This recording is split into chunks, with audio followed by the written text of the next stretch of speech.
Professional Development Series Week. And today we'll be talking about how to become unstuck. But I also want to encourage you all to sign up for tomorrow's event, Exploring Leadership at Northwestern University, and the Faculty Job Search Experience at Purdue University.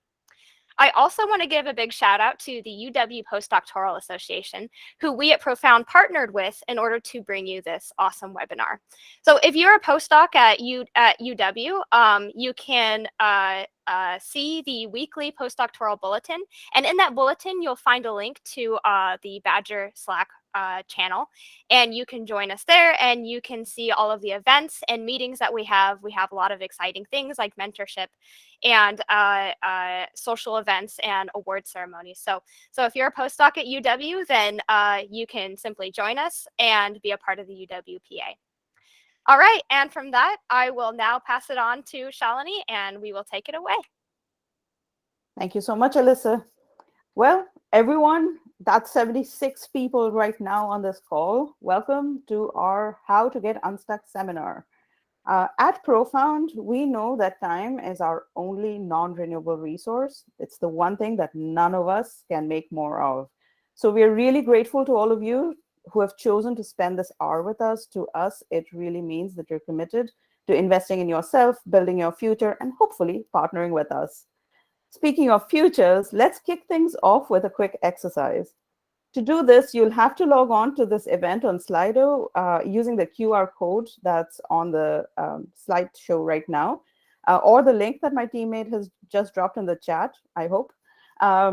Please share with us in a single word or in very short phrases, how do you feel when you think about your future career?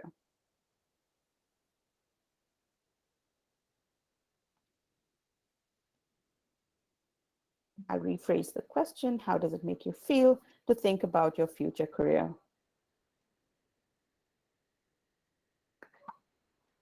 I see uncertain popping up in large letters. Unsure, stressed, anxious, overwhelmed, frustrated. I see an ah. All right, that's really expressive. Thank you. In process, stuck. For some of you, you are excited. That's great. Others are terrified. Not so great. Fired up. That's awesome. But more or less, Andy, don't mess up our poll. He always does. He likes to do that. He likes to throw curveballs at all of us. But overall, it seems like there's a lot of uncertainty, there's stress, and so on. So our aim today is to enable you to shift, even if it's just a little bit, from that stress and the frustration, Alyssa, to the next page, towards a little bit more hope and action by showing you that it is in fact possible to get unstuck, and to equip you with a simple 4-element framework. It's very simple. Simple doesn't mean it's easy necessarily, just that it is simple. A 4-element framework that you can use to get unstuck. We know that this is possible because each of us has been stuck or has felt stuck at some point in our careers. And we've put together what we've learned through our own experiences with that of the hundreds of postdocs or PhDs that we've coached and supported through the years to create this framework. Now, you might be wondering, some of you might be wondering who some of us are. I'm Shalini, and it's easy to find all of our formal bios and career histories online, so I won't get into that. But what may be more difficult to find out is that I am a lifelong passionate STEMinist, which means I personally believe completely in the impact that each of you are going to make in this world when you unstick yourselves. My co-founders, Shane, Alyssa, and Allison, are postdocs and entrepreneurs, and they will be sharing their stories of how they got unstuck. And Andy is an experienced career advisor who has been supporting PhDs for nearly a decade, and we're really happy to have him on our team. So we found each other and co-founded Profound because we have a very deep understanding through our own personal experiences of the gap that exists between academia and the rest of the world. And we share the mission of bridging this gap and simplifying your transition from where you are today to the next step in your careers. So in the time that we have together, each of my colleagues are going to share their personal story of getting unstuck and how it has shaped our approach to supporting you. Shane, you have a powerful story. Please take it away. Thanks for the introduction, Shalini. Hi, I'm Shane. So you're probably all here because you saw the title of How to Get Unstuck, and I'm going to start with a story about a time when I was stuck. I'm sort of the poster child of being stuck, you might say. So I've known for a while, since I was towards the end of graduate school, that I didn't want to be in academia, but I didn't really know what I wanted to do. And I, did the IDP and everything that you're supposed to do to try to figure it out. So I put together an IDP, and then what? It was not very clear to me after making the IDP how to put that into practice. So I was still stuck for a while. And then I stumbled sort of into a class that Andy was teaching, or a workshop, which was called Design Your Life, which is based on sort of entrepreneurial thinking or design thinking. And it uses short iterative experiments, small experiments, quote unquote experiments, to try to figure out what you want to do with your life or what your passion is. And it's based on, the start is doing informational interviews, which I was part of what the IDP would lay out, but then you get stuck. But Andy helped facilitate this, so I was able to do more informational interviews. And after a couple dozen, I still didn't really know what I wanted to do. And then Andy said something that really resonated with me and sort of helped me understand why I was stuck. He said, if after a dozen interviews you still can't imagine anything you might want to do, you might be depressed. So that was, I have a history of depression. I knew at the time it wasn't great. This was just going into the pandemic.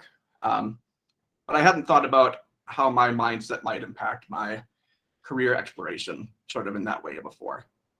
So for me, recognizing that was a huge first step. So that's why we say that the first step is understanding your situation, know where you are.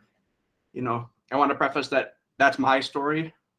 Some of you might be not stuck at all, although I question why you're here, I guess, if that's the case. But some of you might have a smaller sticking point that is easier to get over, and you might move to the second step more easily than I did.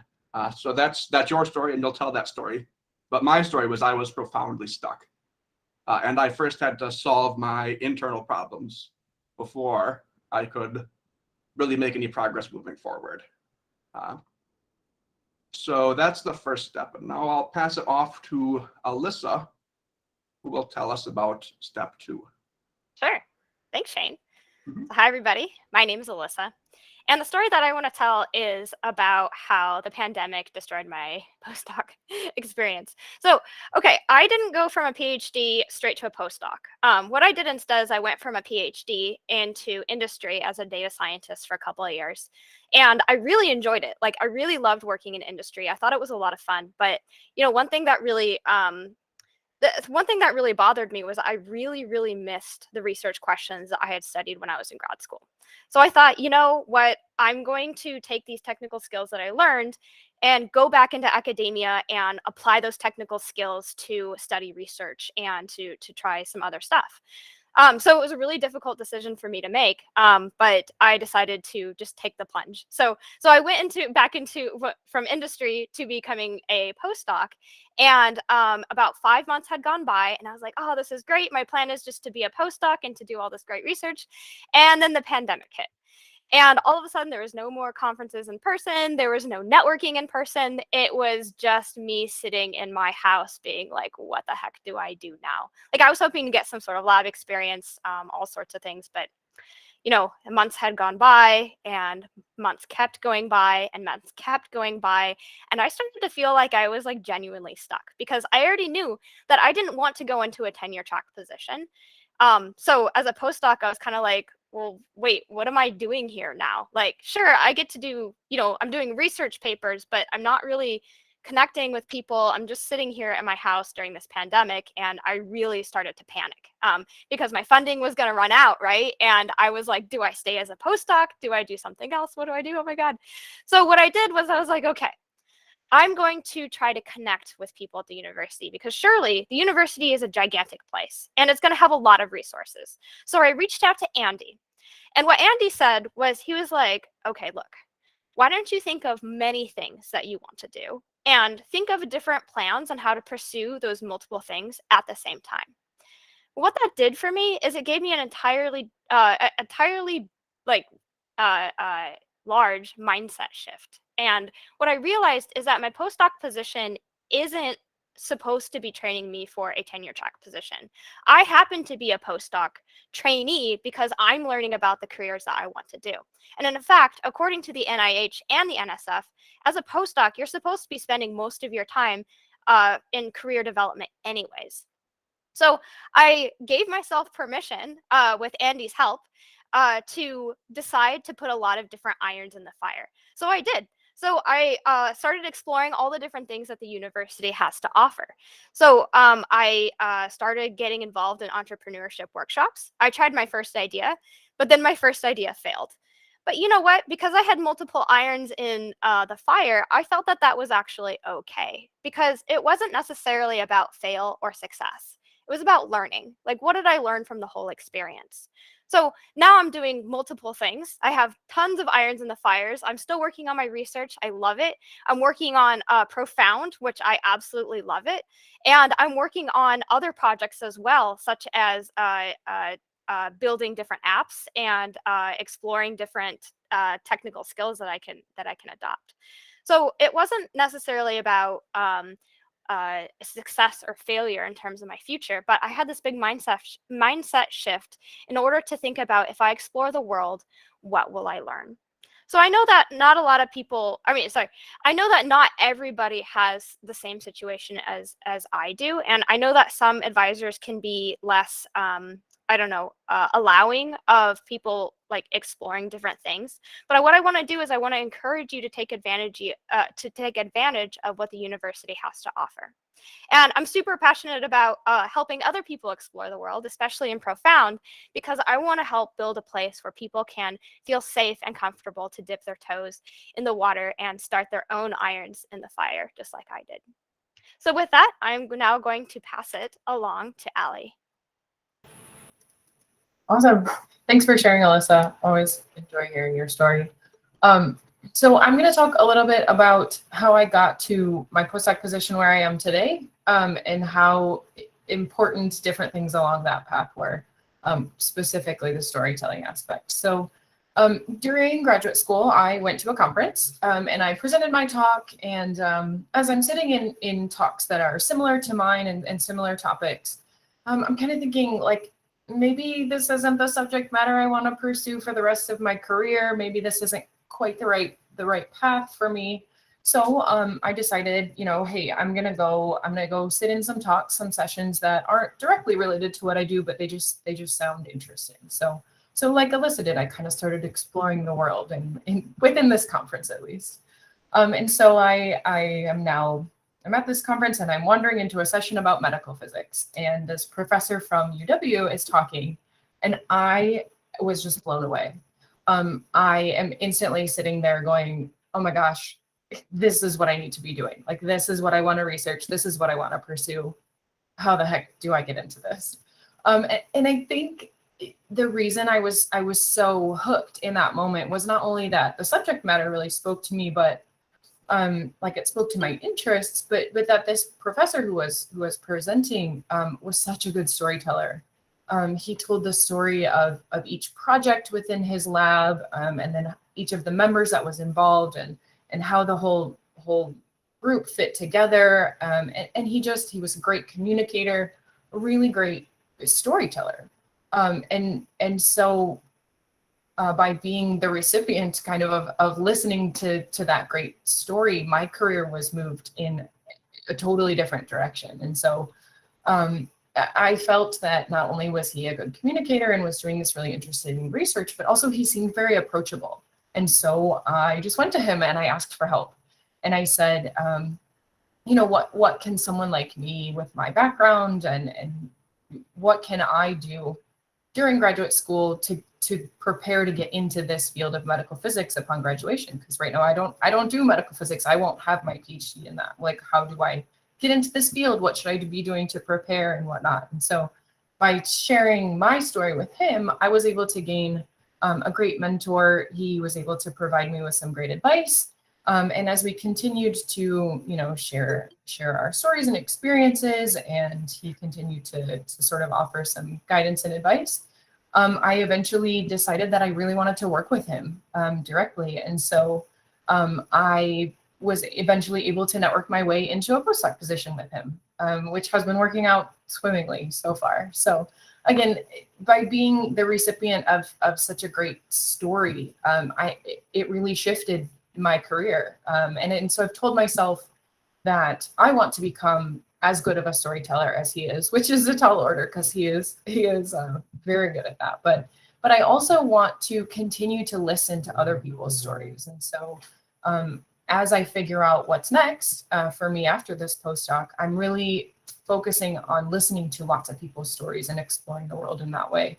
And so this is why I'm so excited for some of the events that Profound is going to host, called our Where Are They Now series, where former postdocs and graduate students will come talk to us about their careers and their transitions and their stories and how they got to where they are. And so I'm really excited for those sorts of events. And I hope that we'll see you all there. So for now, I'll kick it over to Andy to share his story.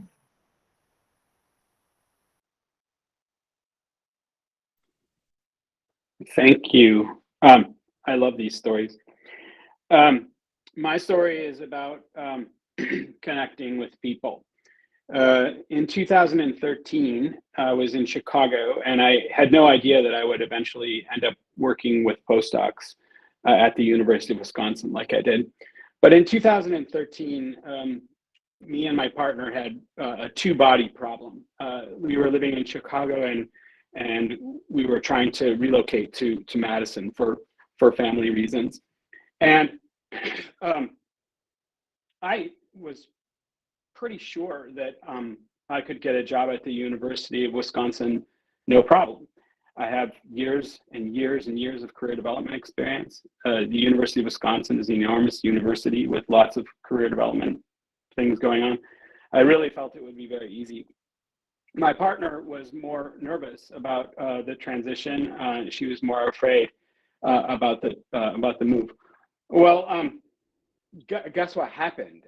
She got the job instantaneously in kind of a traditional way by just throwing out some applications, and she said, "Well, we're going," and I was like, "Wow, that was really fast." And I didn't have anything lined up, and I have good experience, but I started thinking about, well, where did this transition go? Because we're packing up and leaving. She got it in 4 weeks. So I started assessing my network, and I'm like, oh my God, there's no people. There's no one at the University of Wisconsin. And I had been applying for jobs and nothing was happening. And I've been hearing through the grapevine that the University of Wisconsin is, I don't know, like you have to be a known entity there in order to get in. People, they like to hire their own. This is typical at some universities. Anyway, I was like, what am I going to do? So I scoured my network using LinkedIn and other things, and I found one person working at the University of Wisconsin that I knew remotely. And that was a person that I went to graduate school with many years earlier. They were working at the university in development, not career development, but in financial development. They're the ones getting the money. And he said, I don't know a lot about career development, but my wife works in career development. You can talk to her. And so that was lucky and good. I met with her, and she told me some things about the lay of the land at the University of Wisconsin. She told me some people that I should meet. I asked her if I could help her in any way, and she said, no, I'm changing jobs as it is right now anyway. And so that led to a number of people, lots of conversations with people, but one in particular I hit it off really well with, and it turns out that she was delivering some career development stuff, and we hit it off so well that I asked her if I could help her, and she's like, "What do you mean?" Like, and I said, I can do a presentation for your people. I can help you with a presentation, whatever you need. And she's like, that's really great. I'll take you up on that. Turns out she was pretty busy, and we're overworked actually. And so I did that, and then kept on going. This is weeks, not days. This is, over the course of some time. Through her, I was able to, she suggested I join a professional development organization, the Wisconsin Career Development Association. She invited me to give a talk about networking, which I did. Through that meeting, I met a guru, which was really amazing. I met a master career development facilitator for the National Career Development Association, who I'm still friends with and who I still work with, and who's a major professional friend now. But she had me do some work with her. She couldn't pay me, but I said yes anyway. I'm passionate about my work, so it was no problem. And then I saw this job opportunity at the University of Wisconsin. It was helping postdocs with their career. And I'm like, wow, I've never really worked with scientists before, PhDs, I don't know. But I applied, and I was able to apply now with 2 recommendations from inside of the university. I asked both Judy and April if I could have references. I said, you don't know me very well, but I've done some work for you. And they said, without reservations, you can have a referral. With that referral, I was able to land the interview. And I found out later that I probably would have been passed over without those referrals, because it's true. The university likes to hire people from inside. And Judy's she's pretty important. And so I got the interview, and then the thing then was to try and win the interview. And I went through the interviewing process and on, and it was going well. And then they said, well, what have you been doing? What have you been doing for the last 6 months? Because that's how long it took. And I said, I've been doing some volunteering. I've been reacquainting myself with some professional development organizations. Oh, and by the way, I took a part-time job. I wasn't very excited about this part-time job, but I took it anyway. Judy suggested that I should, my guru. She said, it's better to do something than nothing. And I said, but this is not what I want to do. This is not, I want to work at the University of Wisconsin. She's like, won't hurt you. Just go ahead and take it.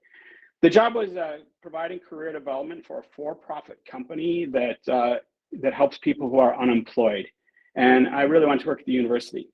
But one of their customers was a science company that converts switch grasses and bio stuff into gasoline. And the executive director, I told him that I was working there part-time, and he said, oh, wait, who is that? Wait a minute, what is that? Tell me more about that. And I told him, and he's like, my colleague started that company. And that's when I knew that I had won that interview. And so that's my story about connecting. These connections that I made over the past 7-8 years have led to the Profound business. Allie and Alyssa and Shane and Shalini, I all met in my job, and we're launching something new that's going to help people worldwide. I'm really excited about that. Never thought that would come from, this move. Some lessons that I learned are, ask for help, ask everybody, and people want to help.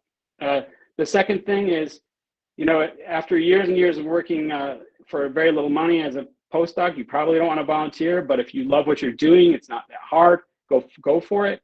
And the other thing I learned is, you never know how things are going to turn out. So you want to eliminate some bias. It turned out that the job that I hated the idea of going to, that I thought was a big sellout for me after all those years, turned out to be the thing that caused me to win the job.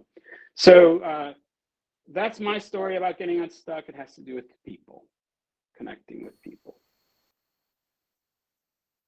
Thank you so much, Andy. So let's put all of that together into the 4 elements that I mentioned right up front. Right at the center in our minds is connecting with others. So as Shane put in the chat, so folks, we are putting resources and comments and so on in the chat. If you have questions, if you have experiences you want to share, like go ahead and use the chat. And it's not just us who can help you, like feel free to jump in and help each other. The whole idea here is to connect with others. And that's not something we want to, hoard for ourselves. We want to create a community where all of us can get together and help each other to grow and to succeed. Because ultimately, it's really in connecting with others. Like if you listen, think back to Shane's story, it's his connection and conversation with Andy that helped him know himself better, identify his obstacle, and therefore move forward and get unstuck.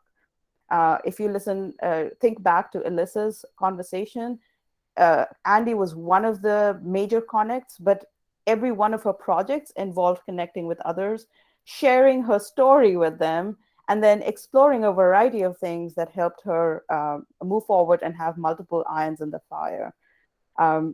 Think about Allison's story. It's about stepping outside the comfort zone just a little bit at a conference, spending a bit of time in places that she wouldn't normally have visited. And so there was an element of exploration, but it was really about listening to others, hearing their story, learning from them, sharing back how it has impacted you, and then finding that common ground and finding ways to work together in future. So these are the 4 elements: connect with others, know yourself, explore the world, professional or geographical, that's completely up to you, and then share your story. Listen to others and share your own story. And one thing about, I'll follow up with Andy's comment around ask for help, give help freely.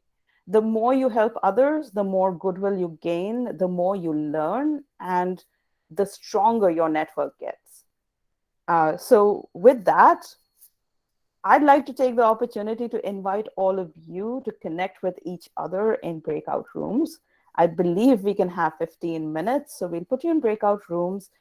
Think about what's your story, share that, and think about which of these elements really resonates with you from how you're feeling now to move forward. And share that with your group and help each other think about or think through how they can move forward from where they are now.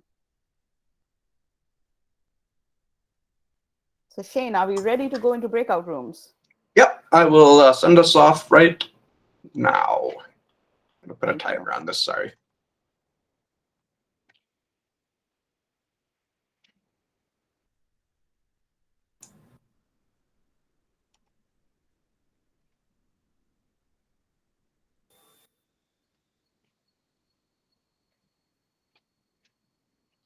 Welcome back, everybody. Welcome back. Yeah, that was kind of an abrupt return. I wasn't really prepared for that. We're still experimenting on our platform here. This is the first time we've done something of this size on Google Meets, and it's got its quirks. I think we might end up switching to Zoom after this experience. There's been a couple shortcomings, but we made it work, and we're glad that you're still here. And now I will stop complaining so we can move on. I'll just say our group had to cut off quickly, and I just do want to let you know that I'm always available to talk to you, and you guys should continue the conversation with each other. We got cut off quickly, but continue the conversation, of course. So everybody, my suggestion to you, okay, could everyone mute, please? I'm echoing. Thank you. So my recommendation to everyone would be to please drop your LinkedIn or your favorite way to connect in the chat so others can connect with you. I would also recommend that you connect with all of us. Allison, could you grab all of our LinkedIn information and just drop it in the chat in one shot so folks can find us? And then we're actually going to have we're having a series of events coming up, and I'll share the registration links in a few minutes so you're able to sign up. But before we go there, go ahead and put in the chat. So let's finish sharing our LinkedIn, everybody. And while we're doing that, I would love to ask you all what one favorite takeaway was in your room. Feel free to put that in the chat as well if you're done sharing your LinkedIn.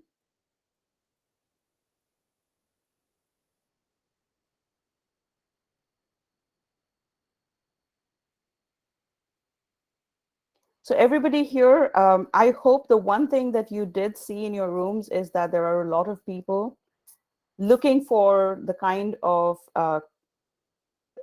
conversation and the kind of support that you are. Go ahead and connect with them, and there's always something to learn from each other. If you are super excited and gung-ho about your future, join our community so that you can help guide others and be one of those people who are giving. And then if you're looking for help, join our community, because we want that to happen too.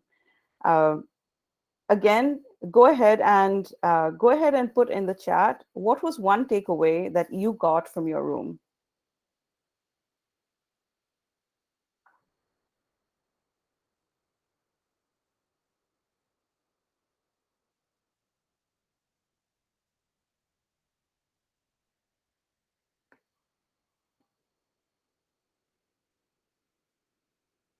Chatted about how connecting and getting advice from each other is so important. What else, folks? Karina, thank you. I'm not alone in my feelings of uncertainty. It's absolutely this hard for everyone. Yes, yes, it is. And it really is. Julia Nepper, thank you. In a crowd of people, there is always someone you can help. Absolutely. I'm not the only person feeling uncertain about the future, despite loving our current job. Yes, absolutely. I've heard that before. I've actually experienced that before. Experiencing uncertainty and imposter syndrome is pretty ubiquitous. Unfortunately, in academia, very true. Visa concerns very much on our minds. Been through that as well. Traumatic experience. So ask me about it in our career cafe and I shall share more. But for right now, I would like to move on to sharing with you that a quick question again. How do you now feel, now that you've spent some time with each other and with us, how do you feel about getting unstuck and moving forward towards your career? Thanks, Allison, for dropping the link in the chat.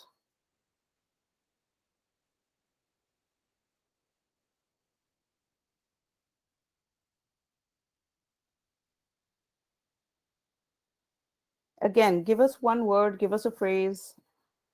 Optimistic, that's the biggest one. This is fantastic. Like, look at that. Less alone, that's good. More hopeful is good. Less is good. Arg, not so good. Pretty good is awesome. There's Andy, so excited by your responses. He's actually doing a screenshot with his phone. Cautiously optimistic. Cautiously optimistic is actually a really good place to be. Just FYI, in some of the other work that I do, I get to talk to a lot of HR leaders and companies. And this is one of the unusual phases in the US where the job market is very, very pro-employee rather than employer. It apparently hasn't happened in 30 years. Just FYI, folks. So feel hopeful.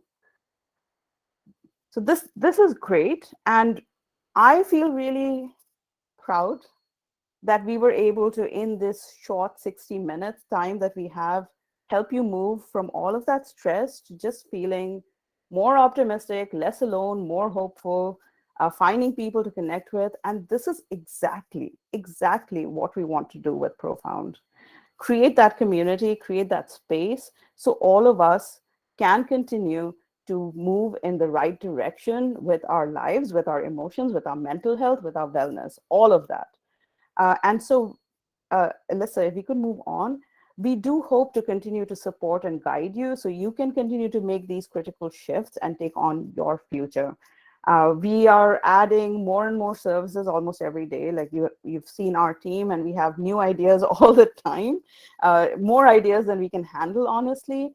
But what we're really trying to do is bridge this gap between academia and the rest of the world all the way.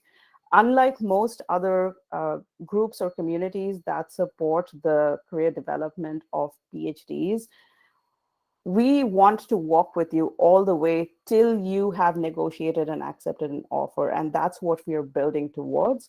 But right now, you can join our freemium membership, which has the benefits of our monthly career cafe, next one coming up in a couple of days. the Where Are They Now series that Allison had mentioned earlier. Our first one is with SpaceX folks. The Get Unstuck Talk series. So this is just the overview. We have a lot more coming here. And then career tips that come directly to your inbox. Plus, Andy, who has been mentioned many, many times by everyone on our team, is giving away 30 minutes with every new member. So go ahead and sign up for that and take advantage of it. Allison is dropping links in the chat, but you can also just grab the QR code on the next page. Oh, sorry. Could we do that? Yeah. You can also grab the QR codes here. Just point your phones at it. Leftmost, Career Cafe. This is on Feb 25th. 30 minutes with Andy. Schedule it at your own time. The SpaceX thing, you will need your information. Sign up for the newsletter, and you will get this information. So you can come listen to an ex-postdoc who is currently employed at SpaceX share her journey with you.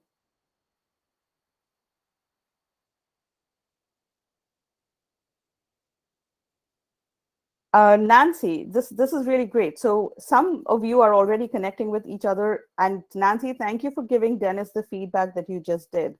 Dennis has shared his link, but security settings don't allow people to send a message or connect. So folks, check your privacy settings and update them so that you can connect with people, so people can find you. If you're looking for jobs, there are a lot of recruiters looking for experienced people with expertise right now.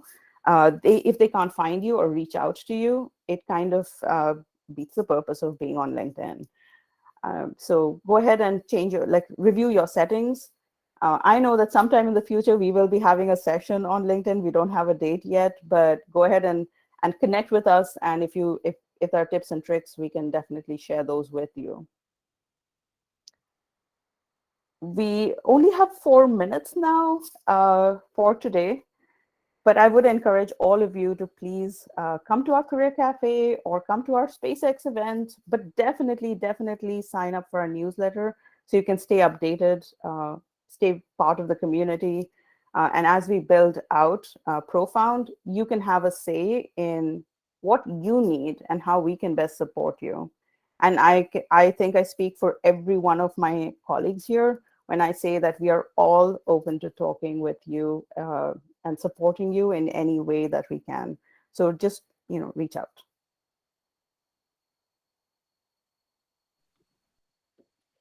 Pleasure to have you all here. It's amazing to have so many people come to this event. We want to help every one of you. So. And if you have questions that didn't get answered, drop them in the chat. We will be reviewing the chat later, or come to the Career Cafe, come to our next Career Cafe if you can't make this one. And Shane was saying something, so I'll let you go ahead, Shane. I said I was going to say something that would get me in trouble later, which is that you are all probably more valuable to each other than we are to you. You're your most valuable resource, not us. So we're here. The most valuable thing you might have gotten out of today is connecting with other people. And so we do have these events with the Career Cafe. You can come talk to us, but you'll also connect with other people there again. So networking, it sounds like a dirty word, and it is kind of a dirty word, and it feels like a unpleasant thing to do at first, but eventually you get used to it, and it's not about, just about helping yourself here. So just try to, I'm going to stop. So I have to now interrupt Shane, and this is what we do all the time. So you should all be flies on the wall in our meetings. But I was in Shane's place where I didn't network at all, and now my networking meetings, so-called networking meetings, are my favorite time of day because I get to meet awesome people. And then the last 2 years, while everyone else was complaining about being stuck, I have made colleagues, connections, friends from at least 30 countries, talking with each other in groups or in person. And the stuff I've learned has been absolutely fascinating. So networking is only a dirty word if you think of it as something where you use people, and it is absolutely fulfilling when you think about it as opportunities to get to know someone and to find ways to help them. So let's reframe that it's a dirty word into it's an awesome way to find people to help. I look at it more like a scotch now. Like, it's an acquired taste. I really didn't like scotch the first time I tried it. And then it's like I got used to it. And now, you know, I can Nancy, enjoy it yes. occasionally. Quick interruption, Shane. Nancy, yes, I believe that we'll have record of the chat and we will share the contact information that everybody has willingly shared with the registered participants only. We will not make it public, so don't worry. I've reframed the word networking to cultivating professional friendships. You have everybody who has an advanced degree, by their very nature of their thing, has something to share with people, and people probably should be falling over themselves to talk to you, actually. So you're doing people a favor by reaching out to them, actually, by getting your cutting edge, research out where it can get used. So make some friendships, ask for directions, like travel, go to a new country, it's making friendships.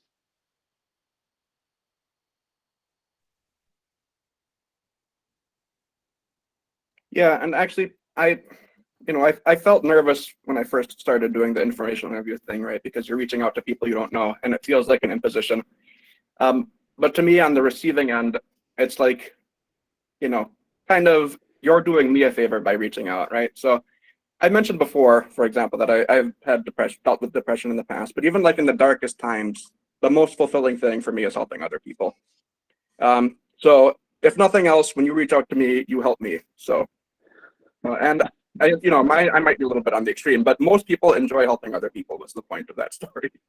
So most people absolutely true. Will be happy to talk. Absolutely true. So we are at time. So thank you everyone for joining us. Come see us at our other events, sign up for our newsletter. We don't spam you. We only share relevant and pertinent information, such as events that you can come to and have fun at. So, sign up. And when we start getting overwhelming, instead of unsubscribing, just let us know that we are spamming you too much and we'll reduce our frequency. We are in learning mode, and we're always in learning mode. So we'll take into account whatever you share with us. Because we want to be here for you. I mean, ultimately, like, we exist to help you with your problems. So whatever way that we can do that better, we are always happy to feedback. We are always happy to hear your feedback and to work with you and to take your suggestions. So we're here for everybody. We're all here for all of you.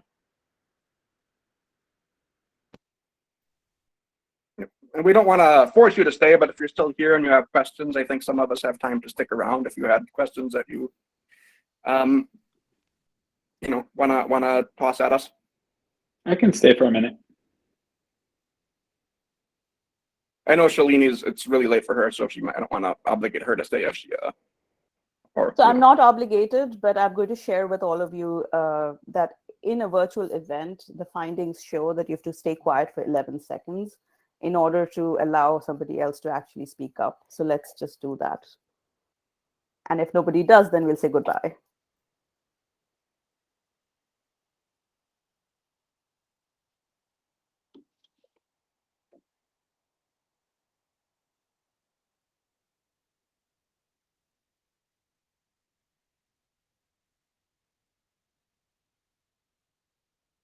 All right. I think that's the end of today's event. Thank you all for staying all the way to the end to close the doors. Shane, if you could stop recording at this point and live streaming. I actually don't know how I'm on my phone. I lost connection. Okay. I'll do it.